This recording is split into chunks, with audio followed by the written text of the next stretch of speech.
मैं अयोध्या हूँ। सालों बाद मेरे रामलला अपने घर लौट कर आ रहे हैं, अपने उसी भवन में जहाँ सालों पहले उनकी मूर्ति मिली थी। उनके स्वागत में मुझे दुल्हन सा सजाया जा रहा है। जगह जगह रामधुन सुन रहा हूँ। लेकिन क्या आप जानते हैं कि मूर्ति मिलने से लेकर अब तक का सफर मेरे लिए कितना मुश्किल रहा।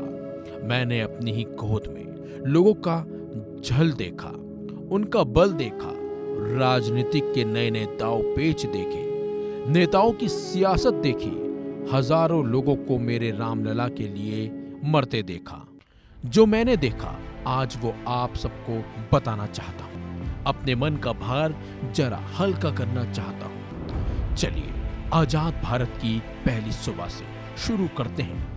अभी देश का संविधान बन ही रहा था कि इसी बीच एक बार फिर राम जन्मभूमि का विवाद उठ खड़ा हुआ। इस मामले में ब्रिटिश हुकूमत पहले ही हथियार डाल चुकी थी। अगले साल उत्तर प्रदेश की 13 विधानसभा सीटों पर उपचुनाव होने थे।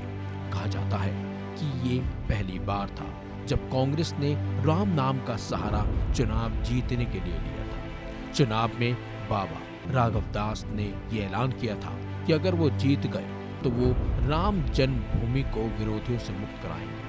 उनकी इस बात का जनता पर गहरा असर हुआ और वो चुनाव जीत गए। बाबा राघव दास के जीतते ही हिंदू समाज की आंखों में नई चमक आ गई।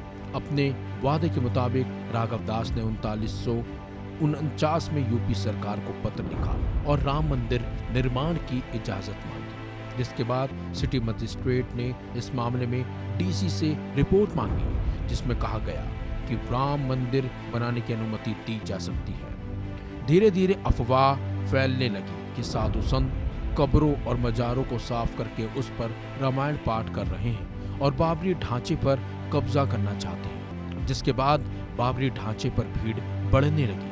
झगड़ा बढ़ता देख पुलिस तैनात की गई। इसके बाद जो हुआ उसे कोई नहीं भूल सकता।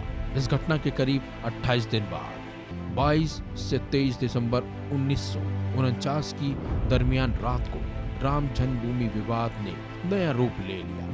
इस रात के बाद अगली सुबह मस्जिद से श्री राम, माता जानकी और लक्ष्मण जी की मूर्तियां मिली, जिसके बाद ये दावा किया गया कि यही उनके रामलला का जन्म स्थल है। मुस्लिम समुदाय ने इसका जमकर विरोध किया। ये विरोध दंगों में बदल गया। लाखों लोगों की जान गई। जगह जगह मार पीट के मामले सामने आने लगे। इतना ही नहीं, मस्जिद में रहस्यमय तरीके से मूर्ति मिलने की खबर देश भर में आग की तरह फैल गई। बीबीसी की एक रिपोर्ट के मुताबिक इस घटना के 3 दिन बाद यानी 26 दिसंबर 1949 को पंडित नेहरू ने प्रदेश के तत्कालीन मुख्यमंत्री जीबी पंत को टेलीग्राम भेजा। उन्होंने कहा कि अयोध्या की घटना से मैं बहुत विचलित हूँ। मुझे पूरा विश्वास है कि आप इस मामले में व्यक्तिगत रुचि लेंगे। अगर ऐसा नहीं होता है तो आप जानते हैं कि इससे खतरनाक मिसाल कायम की जा सकती है, जिसके परिणाम बुरे होंगे। इसके बाद 29 दिसंबर को बाबरी मस्जिद पर ताला लगा दिया गया, जिसके बाद में राजीव गांधी के आदेश पर खोला गया। तब से 2019 तक राम जन्मभूमि विवाद में रही और आखिर में फैसला रामलला के हक में आया।